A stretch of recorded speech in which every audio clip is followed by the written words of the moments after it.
Est-ce que vous voyez mon navigateur? Oui. Ouais. OK. Donc, je me présente rapidement. Donc, moi, je suis ingénieur de recherche au CNRS. J'ai fait une thèse sur les moteurs de recherche textuels. Et donc, j'ai rejoint le laboratoire ETIS, qui est un labo CNRS, Université Cergy-Pontoise, qui maintenant s'appelle CY Université, et l'école d'informatique électronique, l'ENSEA. Donc voilà, on est 80 à peu près. Au niveau des groupes de recherche, on fait de l'architecture, du système de la reconfiguration embarquée, on fait de la robotique neurocyber, on fait de l'information, communication, imagerie, algèbre linéaire, etc. Et moi, je suis dans l'équipe avec TRAM d'indexation multimédia, intégration de données, pour travailler avec nos collègues qui sont experts en IA, computer vision, etc.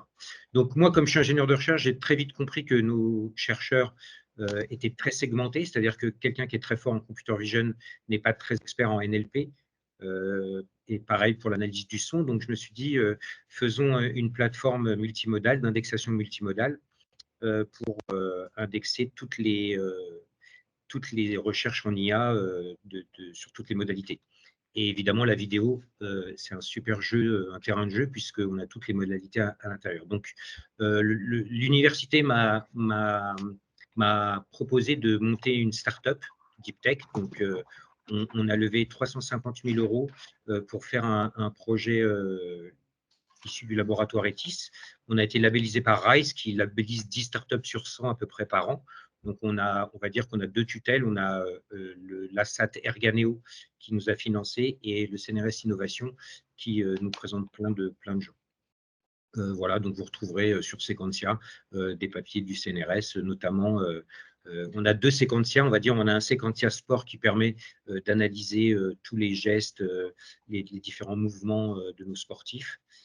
Et on a un Sequentia beaucoup plus learning, adaptive learning, indexation de cours en ligne, de conférences, de spectacles d'humour, notamment. On travaille avec des humoristes, et on va parler un petit peu de ça. Donc, je vais vous présenter rapidement Sequentia sur un projet qui s'appelle DemoS. L'architecture, si vous voulez, on y reviendra, mais en gros, on prend une vidéo, on a plusieurs répartiteurs et séquenceurs, on lance toutes les modalités d'IA, que ce soit du speech to text, de l'ossérisation, du changement de plan, de l'analyse sonore, de la détection de locuteurs. On a tous les algos d'IA et on peut en rajouter autant qu'on veut. On a des datas extérieures et après, on fait du séquençage. C'est pour ça qu'on s'appelle Sequentia, c'est une séquence en IA multimodale, pour après avoir une expérience de vidéo, de player vidéo un petit peu original. Donc là, ce que je vais vous montrer, c'est on a indexé 150 heures de la vidéothèque de Cergy.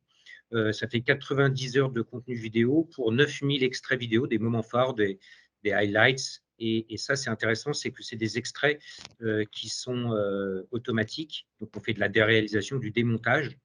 Et ce qui est intéressant, c'est qu'on relie l'extrait, la short vidéo à la vidéo d'origine.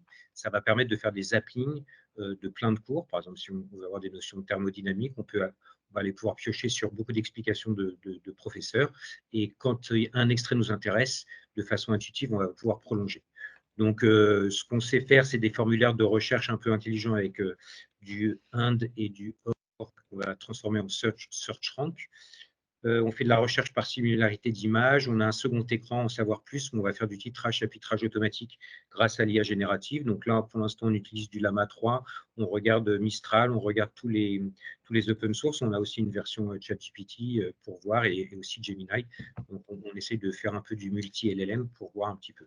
Automatiquement, on va faire des résumés. Donc, évidemment, les LLM facilitent le travail de résumé textuel, mais nous, ce qui nous intéresse, c'est d'associer les résumés et vidéo et textuels en similarité. Et enfin, on va faire des détections de locuteurs pour avoir des questions-réponses. Voilà. Donc, je vais vous montrer tout de suite la plateforme. Donc, la plateforme, c'est un smart player, donc ça peut prendre tout l'écran ou un mini-écran. Là, on a la possibilité d'ouvrir ou de fermer le volet. Et donc, ce qui est intéressant, c'est qu'on va pouvoir insérer ce smart player vidéo dans n'importe quel site pédagogique, universitaire, juste en faisant un insert widget. Il n'y a pas la fusion de deux sites, puisque chacun a des Moodle. On peut s'intégrer sur des LMS, sur des Moodle très facilement. Donc là, par exemple, on a créé une sorte de page hypermédia qui fait qu'on va pouvoir mettre un petit peu, éditorialiser un cours, par exemple. Donc là, par exemple, on nous a demandé de faire un petit travail sur le recrutement. Donc, recruter un collaborateur. Voici des extraits vidéo sur les offres d'emploi. Donc, ça a été fait par un search, par des playlists. Je vous montrerai ça, mais là, c'est le résultat final. Donc, quand on va cliquer sur voir des extraits sur les offres d'emploi, on va lancer automatiquement. Astuce pour le faire. La première chose, pour trouver les bons mots-clés, vous pouvez tout à fait consulter. Donc là, c'est des vidéos qui sont issues de l'université de Cergy. Automatiquement, on va avoir le nom de la vidéo. Là, c'est un petit extrait. Si on prolonge l'extrait, donc là, avant de passer à un extrait suivant, je vais vous montrer comment on prolonge de façon intuitive la prolongation de l'extrait. Des offres, soit d'emploi, soit de stage, soit d'alternance, et tout simplement, vous allez recenser en fait. Et donc, 5 secondes, il me demande de prolonger l'extrait. Et là, on a un extrait de 30 secondes qui est issu d'une vidéo de 1h03. Donc, ça va nous permettre de nous balader dans la vidéo de façon intuitive. Bien avoir. Mais au moins, on aura eu un extrait de la vidéo. Si on veut revenir à la playlist, on revient directement à la playlist et on peut changer de vidéo. Les bases, c'est bon, je les avais bien. Voilà, donc ça nous permet très rapidement d'avoir un extrait. Donc là, c'est un search qui a déjà été enregistré dans un objectif d'éditorialisation. Maintenant, par exemple, si on veut savoir exactement ce qu'est le projet DemoS, donc on tape DemoS Campus Virtuel. Par défaut, il va nous faire un où, ce qui va nous ramener, à chaque fois qu'on fait un search, on a une barre qui va nous dire qu'il y a 35 extraits qui répondent à cette requête. On peut rentrer à l'intérieur pour dire dans la vidéo Let's See Why Décembre, Actu en bref, il y a 9 extraits de cette vidéo, 4 sur celle-là, etc. Donc, on peut balayer s'il y a une seule vidéo qui nous intéresse, on casse le mode multividéo et on reste sur la vidéo qui veut. On a des locuteurs aussi si on veut, et on peut trier soit pertinence par vidéo. Ce qui nous intéresse, c'est que, comme vous le savez, tous les moteurs de recherche ont 2 algorithmes, un de search qui va faire qu'à chaque requête, on va avoir par exemple 100 réponses, et un autre algo de ranking qui, à partir de ces 100 réponses, vont ordonner par pertinence ces 100 réponses. Donc nous, on a désacralisé un petit peu ces 2 algos, puisqu'on a mis l'algo de search à gauche d'un nouvel opérateur booléen qu'on a dénommé slash, voilà. Et donc là, par exemple, si je fais slash, je dis je veux forcément des DemoS, et en ranking, tu me mets d'abord si ça parle de campus et de virtuel. Si 4 réponses, ce n'est pas assez, je déplace mon slash et je fais un et entre DemoS et campus, et là, j'ai plus qu'une seule réponse, etc. Donc, ça permet en fait de dire, c'est dommage que les moteurs de recherche nous pénalisent parce qu'on met énormément de mots, puisque plus on va mettre de mots, plus on va être pénalisé sur l'absence d'un mot dans la requête. Bon, ça, c'est un détail. Donc, si on veut savoir un peu DemoS campus virtuel, je ne sais pas ce qui s'est passé. Virtuel. Et là, on demande le « et ». On va avoir notre chef de projet qui va présenter être atteint d'une équipe dans l'enseignement supérieur.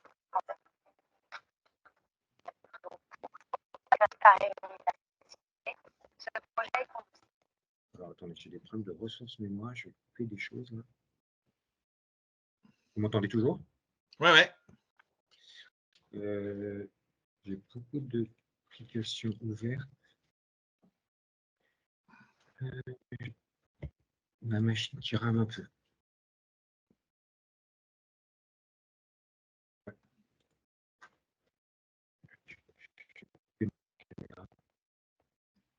Je vais faire un petit résumé pour des épisodes précédents pour meubler, pour que tu essaies de souffler ta machine. Donc là, l'idée, c'est on est vraiment sur un lecteur, quand tu dis un lecteur intelligent, qui permet de regrouper énormément de fonctionnalités. Et moi, ce que j'ai trouvé intéressant, c'est cette facilité d'accéder à un extrait. Et si l'extrait nous intéresse, d'avoir son contexte. Hein, automatiquement, tu vois, on reste dans le player, on ne sort pas ailleurs, on reste, on est lié. Et donc, ça permet de parcourir rapidement des gros volumes de vidéos. Un Tram, tu confirmes, je vois qu'on l'a perdu là. Bah, puisqu'on l'a perdu, Tram, tu fais quoi toi dans ce projet? Alors moi je suis usagée surtout. D'accord. Oui, en fait, quand Boris nous a montré les possibilités de, de séquençage, je dis, ah super. Là, il y avait vraiment cette… alors, comment on s'en sert? En fait, voilà, donc, à l'université, on est en train de passer à l'approche par compétences. Et il se trouve que dans l'approche par compétences, il y a beaucoup d'enseignants qui ont beaucoup de questions, de freins, etc. pour ça. Et quand les ingénieurs pédagogiques voilà, pour essayer de répondre à ces interrogations-là, et ils ont toujours, les enseignants, beaucoup de choses à redire. Est-ce que voilà, est-ce que c'est vrai, est-ce que c'est juste, est-ce que c'est OK? Voilà, ils aimeraient avoir un petit peu de légitimité dessus. Et puis voilà. Et il se trouve que voilà, il y a, enfin, on travaille avec Jacques Tardif pour l'approche par compétences. Et donc, voilà, en termes de légitimité, du coup, ça se pose bien.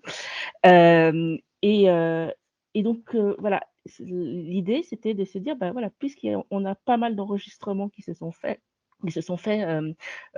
sur ces vidéos, par exemple, et faisons quelque chose pour que si un enseignant se pose une question sur un point particulier, par exemple, voilà, comment est-ce qu'on gère un portfolio, comment est-ce qu'on évalue par compétences, etc.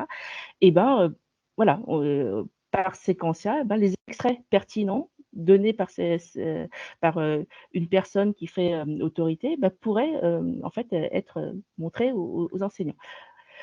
Une autre utilisation aussi, c'est effectivement dans la construction de cours. En fait, voilà, on réinvente souvent la roue quand on quand on fait des capsules vidéo. Et donc, pourquoi ne pas profiter aussi de toutes les capsules vidéo, toutes les ressources qui ont été pédagogiques et qui ont été créées pour pouvoir en fait permettre ou à un enseignant de pouvoir construire justement un cours à partir de différents éléments ou voilà. Donc tous ces éléments-là, voilà, en tant que personne qui s'intéresse beaucoup à la pédagogie et au déploiement de l'approche par compétence, c'est quelque chose vraiment qui m'a séduit en fait dans l'utilisation de séquentiels. Voilà. Donc, je pense que c'est un grand marché, je ne dis plus rien. Alors, il y a Wendy qui a posé une question. Alors attends, elles sont où mes questions, moi? Hop. Hop, hop, hop, voilà. Je peux reprendre directement le micro, sinon je disais, Ouais, je me demandais justement, parce que ça ressemble beaucoup, je fais beaucoup de SEO, et je me demandais justement si ce système finalement fonctionnait sur le même principe que le Search Engine Optimization. En fait, vous m'entendez? Ouais. Oui, très bien. Ouais, désolé pour la petite coupure. J'essaie de couper pas mal de… oui, de toute façon, nous, on est un concurrent de YouTube. Hein, donc, au niveau SEO, ça permet de remplacer et ça permet de replacer des sites à fort contenu multimédia sur des bonnes réponses sur les moteurs de recherche. Donc, je reprends la démo rapidement. Donc, voilà, l'idée, c'était de pouvoir poser des questions et avoir des réponses. Mais surtout, ce qui est intéressant, on va aller vite, c'est j'ai indexé les premières vidéos de IA for Sup. Et du coup, on va juste regarder ce que ça donne, comme ça, vous allez comprendre. Mais surtout, ce qui est intéressant, c'est la possibilité, par exemple, si on veut des choses sur les prompts, par exemple, et si on veut… donc, sur les prompts, il va nous dire qu'on a eu une quinzaine de réponses. Alors, prompt.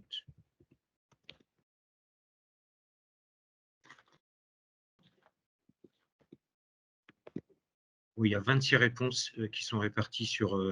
donc, il y a 13 réponses sur QCM Quiz IA, 11 sur le meeting de la dernière fois du 22 avril et sur… j'ai indexé aussi traduire les vidéos avec Eleven Labs. Et donc, si on veut avoir directement l'accès, on peut… Si vous regardez ici, là, ce que je viens de faire avec… Vous entendez la voix de la vidéo? Ouais. Oui. Là, je n'ai pas fait de compte. J'ai juste donné un document et je lui ai dit débrouille-toi avec, fais-moi des questions avec. Là, avec… donc là, je vais changer de vidéo. C'est-à-dire à mes étudiants, je leur ai donné les bases de données. Ouais, ils font même taf. Et je leur ai donné le premier élément, je leur ai donné ce prompt-là que j'ai vu avant. Je change. Donc, j'ai fait un prompt pour… Et si, par exemple, vous voulez approfondir par rapport à ces vidéos, la notion de prompt. Vous allez pouvoir le mettre dans une playlist. Donc, on va appeler ça prompt IA Forsup du 16 mai. Ça va permettre de créer du montage quasiment automatique. Grâce à l'IA générative, on a la possibilité de dire, voilà, il y a des extraits qui viennent de ces 3 vidéos. Quand je rentre dans les vidéos, on a automatiquement création automatique de questions pour évaluation. C'est du titrage qui a été fait automatiquement par l'IA générative en batch. On a ChatGPT et Perplexity. Donc ça, si ça m'intéresse, je regarde l'extrait. Maintenant, sur ce que je voulais voir avec vous aujourd'hui, c'est plutôt en utilisant ChatGPT, soit la version gratuite, soit la version payante. Et un autre outil que j'affectionne beaucoup et qui a tendance actuellement à remplacer mon usage de ChatGPT, c'est Perplexity. Alors, par exemple, 3.49, elle a fini de parler de Perplexity à 3.49.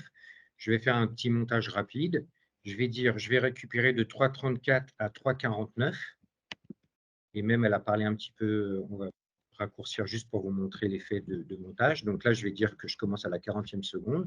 Je valide. Cette vidéo-là, je vais la mettre en premier et je vais créer un montage que je vais vous partager. Donc, il suffit, je peux mettre l'option d'extension ou non. Je vais copier le lien et de façon instantanée, sans import, sans export, je vais pouvoir avoir ce montage qui est directement réalisé par la playlist. On voit que le premier extrait est très court, dire que 5 secondes. Gratuite, soit la version payante. Et un autre outil que j'affectionne beaucoup et qui a tendance... On a mis un mute un peu trop, un fondu sonore un peu trop éloigné. Et donc ça, je vais vous le partager. Vous allez pouvoir voir ce que ça donne. C'est un montage automatiquement à partir de requêtes. Vous pouvez supprimer, déplacer des extraits comme je l'ai fait. Donc vous pouvez dire cet extrait-là, je le monte. Celui-là, il ne m'intéresse pas. Création de diapositive ne m'intéresse pas. Et notre idée dans le projet des mots, c'est de pouvoir dire, de faire 3 offres. Un module d'acquisition pour les nouveaux élèves, c'est-à-dire montrer tous les cours disponibles pour que des nouveaux élèves viennent dans ce cours en ligne. Une production pour les professeurs, donc faire des sommaires hypermédias qui vont recenser, déclencher des vidéos, des résumés. Faire un module de révision pour les élèves avec la possibilité d'utiliser leur montage comme vidéo de révision. Donc, si on revient sur le montage, je vais vous le partager sur le chat, si je trouve conversation. Donc, normalement, vous me direz si tout le monde y arrive. C'est juste un lien, donc c'est virtuel. Ce qui est intéressant, c'est un effet de bord, on n'avait pas prévu, c'est que le montage, on peut le changer et à distance le modifier. Donc ça, c'est assez intéressant. Et donc, c'est la possibilité de pouvoir des résumés. Alors, je ne vais pas montrer le résumé maintenant. Ça, c'était le petit montage. Si on revient à la playlist du prompt,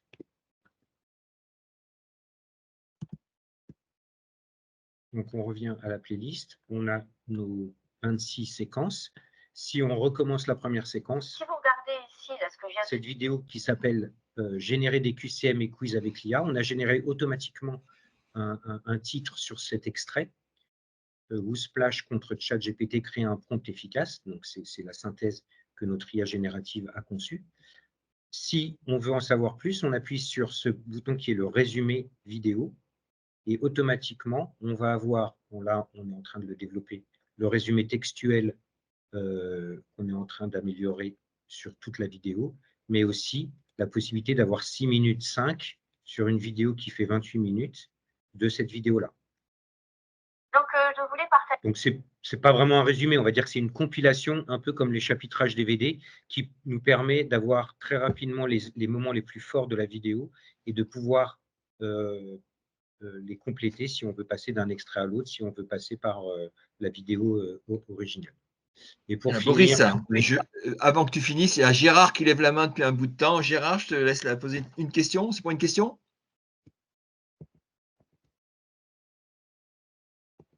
Il faut remettre le micro, Gérard.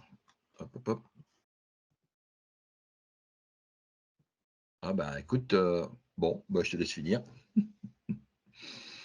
Et donc, pour l'IA générative, donc on est en train de faire du RAG audiovisuel. Donc, le RAG, c'est le Retrieval Augmented Generative. Ça veut dire que ça permet de répondre uniquement sur des cours, comme on l'a vu sur pas mal de vidéos précédentes. Là, pour l'instant, ce qu'on fait, c'est que si on a un petit chatbot vidéo, si quelqu'un… Donc là, on travaille avec le GDR du CNRS sur le sport et les activités physiques. Donc là, on a un petit moteur de recherche. Je peux vous mettre le lien, vous pouvez vous amuser. C'est un lien ouvert. Je vais vous le mettre aussi dans le chat. La discussion, ouais. Donc ça, vous pouvez le tester. Ça, on s'est rendu compte que l'IA générative peut évidemment amener de l'hallucination, du délire sur pas mal de réponses. Donc, dans un premier temps, on s'est dit on va plutôt faire des questions génératives. Donc, à partir de mots-clés, on va transformer, par exemple, si vous voulez avoir des infos réalité virtuelle autour du sport, bon, là, on a fait un raccourci pour aller plus vite, mais vous pouvez taper le mot-clé réalité virtuelle et l'IA générative va elle-même trouver des questions pour qu'on ait les réponses en vidéo. Quelles sont les conditions nécessaires pour créer une expérience de réalité virtuelle? Donc ça, c'est l'IA générative et nous, on va essayer de trouver la meilleure réponse. Donc, je vais juste rappeler ce que c'est que la réalité virtuelle, parce que c'est un mot qui malheureusement est assez galvaudé de nos jours. Enfin, on entend beaucoup parler de réalité virtuelle. Mais l'objectif de la réalité virtuelle, c'est de permettre à un ou plusieurs utilisateurs… Donc ça nous intéresse, c'est-à-dire qu'on va redonner la voix finale à un expert, à un professeur, plutôt que de laisser l'IA générative en TTS, en text-to-speech inondé d'informations, puisque là, au moins, on est sûr d'avoir un référent pour chaque question. Si cette question-réponse ne vous intéresse pas, vous faites suivant et vous balayez. Quelles sont les forces, les opportunités, les menaces et les faiblesses de la réalité virtuelle dans le domaine du sport? Assez récemment, il y a Duking et collaborateurs qui ont fait une analyse de SWOT de la réalité. Voilà. Comment la réalité… Et donc ça va nous permettre de créer des flashcards pour que les étudiants puissent eux-mêmes s'auto-interroger, puissent réviser de façon ludique, interactive, avec aussi la possibilité pour l'instant de peut-être d'analyser leurs réponses pour que le déclenchement de la question puisse se faire. Vous savez, les flashcards, c'est la possibilité de poser des questions-réponses suivant une périodicité. Si la réponse est bien su, la question sera posée dans un mois. Si elle est moyennement sue, dans une semaine. Si elle n'est pas du tout sue, elle va être posée le lendemain.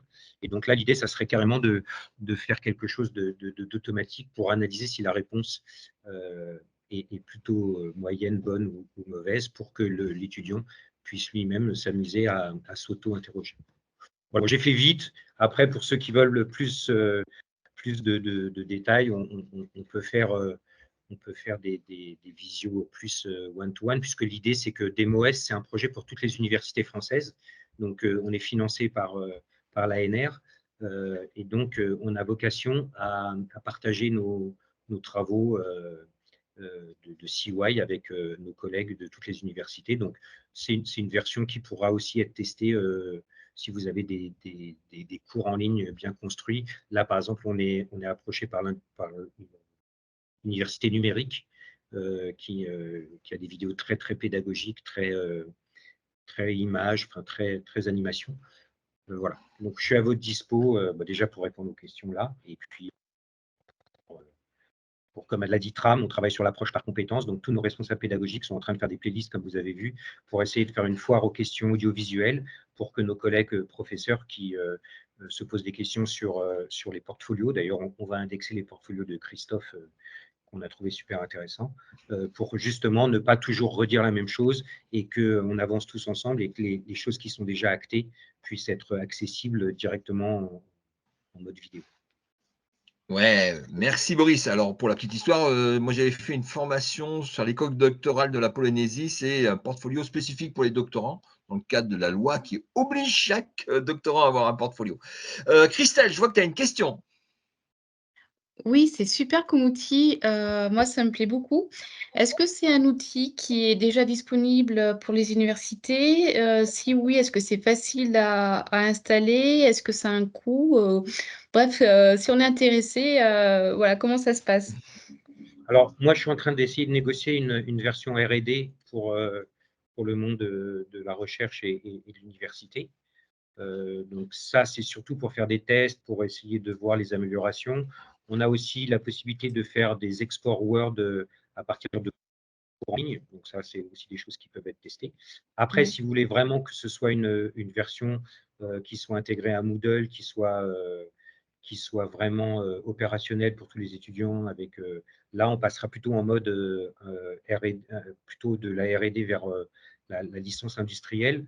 Mais en tout cas, il y a évidemment une première version POC qui peut rentrer dans le cadre de DMOS de façon gratuite pour voir si l'intérêt, si la promesse est tenue de l'outil. Il y a Donc, Gérard. si ça nous Ah, intéresse, on peut revenir vers vous et être expérimentateur avec vous, du coup. Voilà, avec grand plaisir. Là, avec Tram, on est en train de former des responsables pédagogiques, donc ils sont une dizaine, et on est en train pour la première fois c'est eux qui testent les playlists, ils sont en train de les créer, et donc pour l'instant les playlists n'ont pas encore été trop exploitées. Tout cet outil est très neuf, hein, ça vient juste de sortir vraiment et surtout qu'avec l'IA générative, on est en train de l'enrichir quotidiennement. Donc tout est neuf et avec plaisir de faire surtout des échanges interutilisateurs, interuniversités. Dernière question, puis je laisserai la main du coup. Donc ça s'intègre directement dans Moodle. Est-ce que ça s'intègre dans une plateforme de streaming? Nous, on travaille sur Pod, par exemple. Alors, je vous mets mon mail si vous voulez me contacter pour… Après, Merci. on fera un retour avec Christophe dans le cadre de l'IA for Sup. Comme ça, l'idée, c'est d'indexer avec Sequentia déjà tous les webinaires dont Christophe est un peu le responsable. Comme ça, chacun verra si c'est un intérêt. Faites des playlists à partir de ces webinaires. Du coup, j'ai perdu la question. Est-ce que donc ça s'intègre dans Moodle et est-ce que ça c'est dans le cadre du s'intègre… projet DMOS. On va l'intégrer dans Moodle. Pour Ouais. l'instant, on est en train de regarder les specs. Mais l'idée, oui, c'est que ça soit un player qui soit directement intégré. Et puis peut-être que Christophe aussi nous a dit que ça serait bien qu'on puisse retirer beaucoup de cours de YouTube pour les mettre sur une plateforme ministérielle enseignement, parce qu'il y a beaucoup de profs qui mettent pour que les élèves soient accessibles très facilement, mais n'enlèvent pas les pubs. Du coup, ils sont suspectés d'être payés en cachette, alors pas du tout. C'est juste YouTube qui se fait de l'argent sur le dos de nos professeurs. Donc peut-être pour plus de clarté, si le player a un intérêt, ça peut être intéressant d'avoir une version un peu unique. Et pour le streaming, on a notre propre serveur de streaming, mais si vous avez déjà un serveur de streaming, on se cale directement sur votre serveur de stream. On le fait pour le Donc ça PMI. serait top. Parce que nous, c'est lié avec Moodle, donc… Oui. Non, nous, c'est encore plus facile. Si en plus, je vois de plus en plus de speech to text sont disponibles, alors là, c'est encore plus simple pour nous, puisqu'on n'a pas à déclencher notre algo de speech to text qui est assez coûteux, surtout si on a énormément de vidéos. Donc, si vous avez déjà du speech to text, j'ai vu que ceux de l'IA for Sup, il y a déjà les noms des locuteurs. Nous, on a un search par locuteur, etc. Donc, ça peut aller très, très vite. Si vous avez déjà ça, en très peu de temps, on peut indexer énormément de vidéos. Parce que si vous avez le serveur de stream associé. Et ça, vraiment, ça sera la licence R&D pour que vous puissiez le tester le plus facilement possible. Moi, la discussion qu'on avait avec Boris en amont, c'est l'idéal, c'était de faire du lobbying chez M. Renater pour les poser le serveur chez Renater, comme ça on pourrait tous jouer avec, quoi. Voilà. Ouais, enfin, l'informatique distribuée, ça pourrait marcher aussi. Je veux dire, si chacun est capable de maîtriser, moi je pense pour la vidéo, s'il y a une vidéo JS par exemple, qui est un outil qui est pas compliqué à déployer et que chaque université en fait pourrait se permettre d'avoir. Et des serveurs RTMP, il y en a à la folie, y compris les logiciels de services web qui donnent ça gratuit, qui donnent ça de base. Ma question en fait, c'était une question sur l'indexation. Votre indexation, elle repose sur une ontologie que vous construisez, que vous élaborez, ou c'est simplement vous laissez faire l'IA qui trouve les mots et qui fait en quelque sorte du plein texte? On a les deux modes. On peut utiliser des thésaurus, des ontologies si on veut structurer l'indexation. Sinon, on utilise des LLM contextuels aussi pour accélérer. Par contre, ce qui est très important, c'est qu'on a une indexation, ce qu'on appelle hiérarchisée. Ça veut dire qu'une vidéo par rapport à un texte, c'est beaucoup plus compliqué, puisque si une personne prononce un mot à la première minute et un autre à la 50e minute, ça va poser problème pour les recherches booléennes. Et donc, c'est pour ça qu'on ne voit pas trop de search vidéo. On est quasiment les seuls à faire de la recherche vidéo avec combinaison de mots. parce que c'est assez compliqué. La temporalité est dure à gérer. Et donc, nous, on l'a réglé, pour revenir sur l'histoire d'ontologie, c'est que chaque vidéo va avoir des extraits, on va découper par unité de sens, par des paragraphes sémantiques, hein, pour que le discours, la requête soit intelligible et intéressante, mais on va aussi l'associer au contexte global de la vidéo. Parce que, évidemment, si on va parler de ChatGPT, on va le dire qu'une fois en début de vidéo, on ne va pas le dire toutes les 5 secondes avec ChatGPT, j'ai fait ça, etc.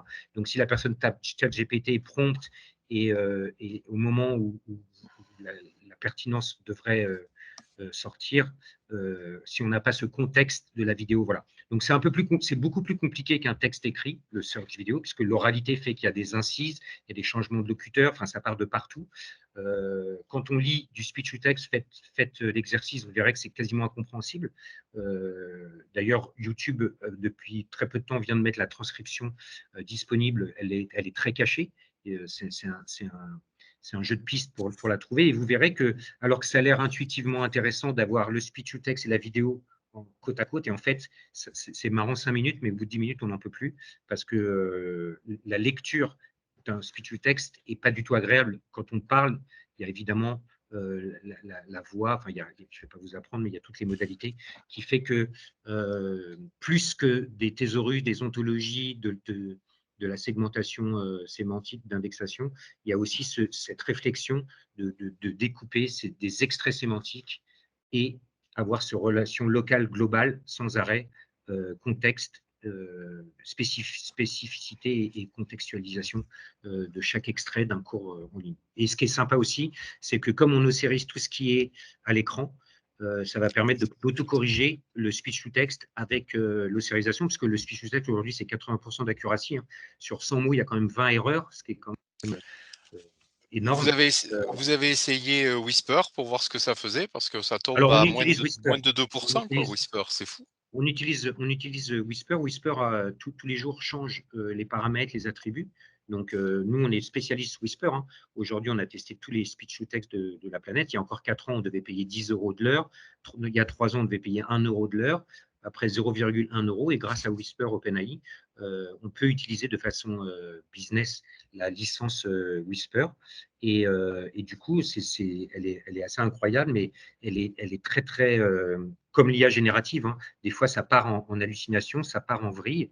Donc, il faut bien la maîtriser. Par exemple, si vous faites du Whisper sur une vidéo qui a 5 secondes de silence, vous allez avoir un gros gap dans le speech to text. Enfin, il y a plein de ruses. Donc, évidemment qu'on utilise Whisper, qui est difficile à manier, à optimiser, mais quand on le maîtrise, ça devient sympa. Et surtout, ce qui est sympa, c'est que c'est un Whisper local avec serveur fermé. C'est-à-dire que quand il y a de la confidentialité, voilà, on ne part pas en API sur des GAFAM ou des choses comme ça.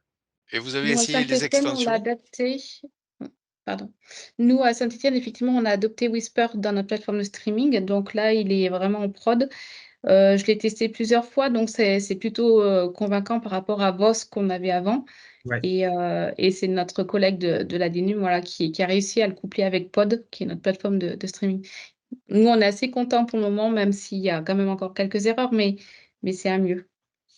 Vous avez essayé les extensions de Whisper, notamment il y a un Français, je crois, c'est un Français qui a développé un outil qui, par-dessus Whisper, réussit à cadencer les phrases et ça améliore fortement justement du sous-titrage. Enfin, moi, j'ai fait que du sous-titrage et ça Oui. améliore énormément le sous-titrage parce qu'au lieu d'avoir justement ce découpage assez aléatoire, comme vous disiez, de Whisper, on tombe dans quelque chose qui est beaucoup plus cadencé et qui fournit finalement un confort de lecture bien meilleur. Je ne sais pas si vous avez testé ce Bah, truc. nous Je sais pas le nom. on a déposé un brevet sur le séquençage parce que justement, une vidéo, pour nous, il n'y a pas que la voix, le texte, le son, il y a aussi l'image. Et quand il y a des changements de caméra, en fait, on a fait du découpage multimodal. Donc, on va regarder les changements de plan, on va regarder les changements de locuteur, on va changer et la respiration, etc. Et donc, comme votre collègue, on est dans cette dynamique de découpage pour faire notamment pour la traduction, on ne peut pas traduire sub par sub, il faut recontextualiser les phrases, le paragraphe, traduire le texte français, anglais, chinois, russe, tout ce que vous voulez, et après le redécouper en sub pour que ça soit aligné avec le sous-titrage. Mais oui, on est dans cette logique, évidemment. Pour nous, le speech to text, c'est que le démarrage de notre plateforme. Après, il y a énormément de couches d'amélioration avec des ontologies, du thésaurus, beaucoup d'améliorations de topics. On a tous les algos de NLP avec tous nos doctorants qui travaillaient énormément dessus. Et ben voilà. Je pense qu'on a été complet sur le sujet. Donc, tu nous as mis les liens, tu nous as mis ton mail, tu es dans la communauté IA4Sup aussi. Il a sa petite fiche contributeur qu'il a bien remplie, lui. Donc, il n'y a pas de souci pour continuer ensemble. Et puis, si vous avez des questions par la suite, n'hésitez pas à leur envoyer par mail ou ailleurs, ou ici. Normalement, j'ai fait une fiche outil IA dans IA4Sup aussi sur Séquence IA. Donc, je vais la compléter. Je vais découper cette présentation, ce webinaire comme j'ai fait pour les précédents. Je vais le mettre en global, mais en petit morceau aussi. Et comme ça, tu auras ta présentation IA4Sup de Séquence IA que pour toi. Donc, tu pourras jouer avec et il n'y a pas de problème, Maurice. Et je te remercie encore pour la démo. C'était, moi, j'ai toujours eu l'effet waouh. Il n'y a pas eu l'effet déception. Même au deuxième coup, ça le fait encore. Hein. C'est le troisième coup qu'on est déçu.